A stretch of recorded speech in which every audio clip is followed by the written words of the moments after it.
Hi, I'm Wadim Sawadigo. I'm an assistant professor and extension economist at Auburn University, and my focus is on agricultural marketing. Today, I'll be giving a peanut market outlook for 2021. So when talking about the peanut outlook, a few major factors to consider. First is supply of peanuts. Compared to where we were a year ago, supply remains abundant driven by large production in 2020. Demand also has been up the last couple of years and remains steady, and is projected to remain steady heading into 2021.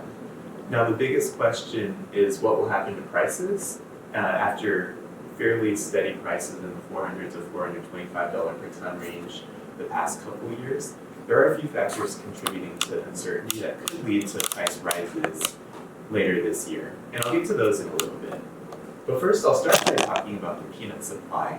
And really, there are two main factors to consider. The peanuts we had on hand to carry over from the previous year, and peanuts that were produced in 2020.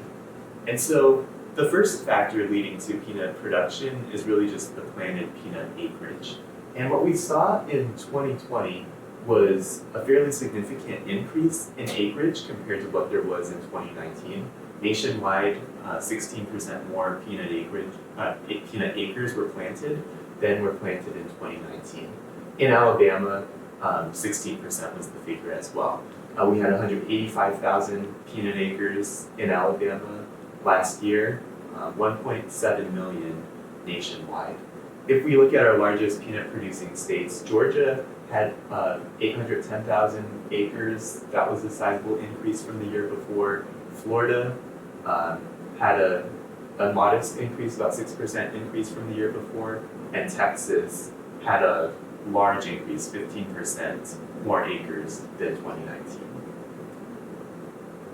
The next factor to consider is what did the peanut season look like? And so what we saw throughout the growing season were nationwide sort of a middling peanut year. So the USDA releases the weekly crop progress report that basically gives their best estimate of how the peanut crop looks by listing acreage into either excellent, good, fair, or very poor categories.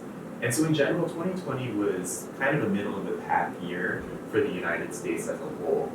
And harvesting was a bit late compared to what we've seen the past 5 years. Now shifting to Alabama, we see 2020 was actually predicted to be one of the better years in the past 5 years. Most of the acreage was in that excellent to good category. And through much of the growing season, it looked to be a very good crop in Alabama, as projected by the USDA. Shifting to some of the other major peanut producers, Georgia, again, kind of matched the US as a whole. Not too surprising given they're the largest peanut producing state, but they were kind of middle of the pack compared to the last 5 years. Now moving on to Florida. Florida had one of their worst peanut condition year in the last 5 years, at least towards the end. It started off middle of the pack, but then tailed off as we reached September and October. And so there was a high percentage, about 40% of their crop land was estimated to be in this poor and very poor category. And really we see sort of the same story in Texas, where again started off middle of the pack and tailed off late into the year. And so most of their land was sort of in that fair category, very little excellent cropland. So what does this all mean? Well, it contributes to what happens at the end of the year with regards to peanut yields. And so compared to 2019, nationwide peanut yields were down a tick under 3,800 pounds per acre, down about 140 pounds per acre from the previous year. So nowhere close to the record yields of 4,200 pounds per acre we saw in 2012. And so, again, the states I mentioned before, Florida and Texas, were both down quite a bit, had their lowest totals in at least the past 4 years. Same story with Similar story with Georgia as well, also its lowest peanut yields in the past 4 years. Alabama, things were up a bit compared to 2019, 3,500 pounds per acre compared to 3,350 pounds the year before. Again, Alabama acreage, or the peanut yield, was looking good early on. Early in the summer was projected to have perhaps record yields in the state, but those weren't realized with later fall conditions. Now looking at US and Alabama yields over the past 2 decades. So throughout the 21st century, we've seen really the first decade saw sizable increases in the peanut yield. If we look at essentially what we can see as trends from 2000 to 2010, peanut yields both in the US and Alabama increased quite a bit. Over the past decade or so though, they've remained relatively stagnant, and US and Alabama peanut yields haven't had the same increases we saw earlier in the decade, so kind of leading to what is an accurate prediction of what we should see every year. Judging from the past 5 to 10 years, close to the 3,500 pound per acre mark in Alabama seems to be what we've seen more often than not. Now, putting together our acreage and our yields, we get our total peanut production. And what we can see is that production was up nationwide about 12% from the year before. Remember that acres were up about 16%, so the low yields are what prevented production from just skyrocketing from the year before, kind of helping hold those in check a little bit. In Alabama, we had 319,000 tons produced.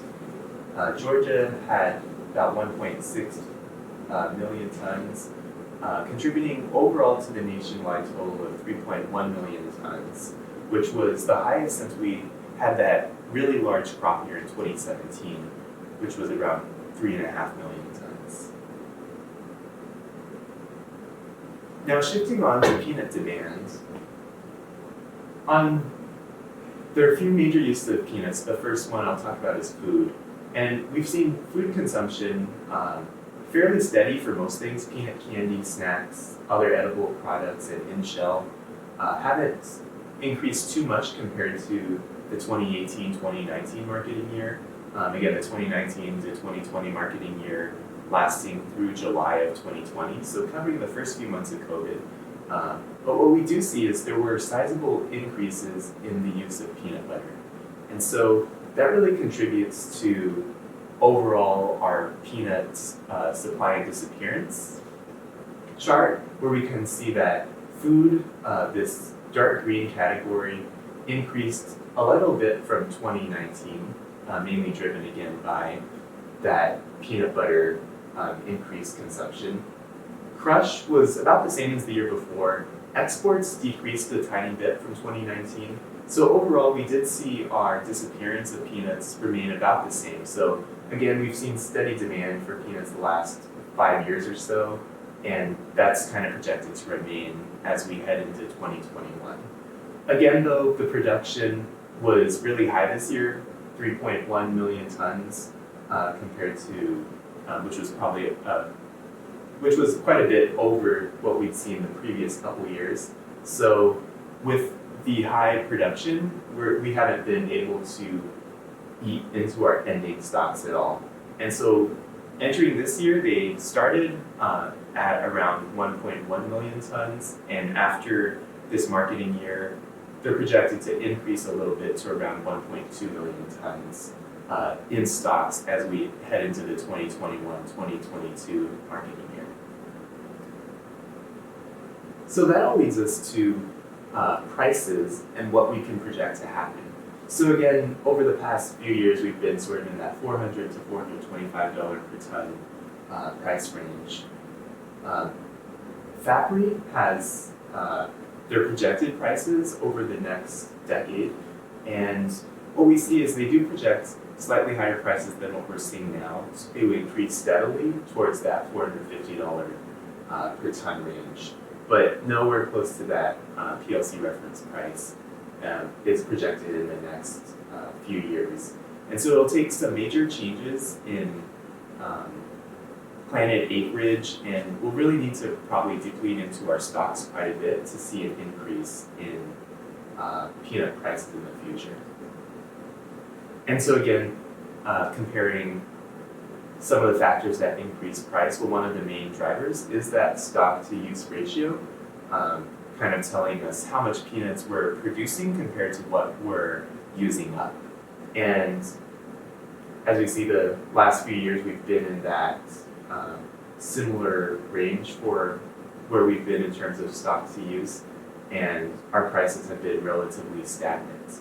So there is one factor we should look out for that could increase prices in the near future, and that's that we've seen increases in corn and soybean prices. And so again, really the only way we'll see peanut prices increase if we have sort of a reduction in our acreage planted one of these years, again because of those high stocks we already have on hand. And so with corn prices and soybean prices rising tremendously over the past 5 months or so, there is the potential that peanut acreage nationwide could come down a little bit, well below that the high acreage we've seen planted the past few years. And that could lead to some potential for peanut prices to rise up towards that $450 per ton range. So in conclusion, the peanut market the past few years has been characterized by fairly strong demand, but an abundant supply that's been plentiful to meet that demand. And so that's kind of kept prices stuck in that $400 to $425 per ton range. But this year, there is some potential for some upward price movement if we do see increased planted acreage to other crops and peanut acreage decrease a little bit, especially driven by the high corn and soybean prices. I want to thank you all for listening to this presentation. Again, my name is Wendy Sawadigo, and feel free to contact me below if you have any questions about peanut markets or any other agricultural markets.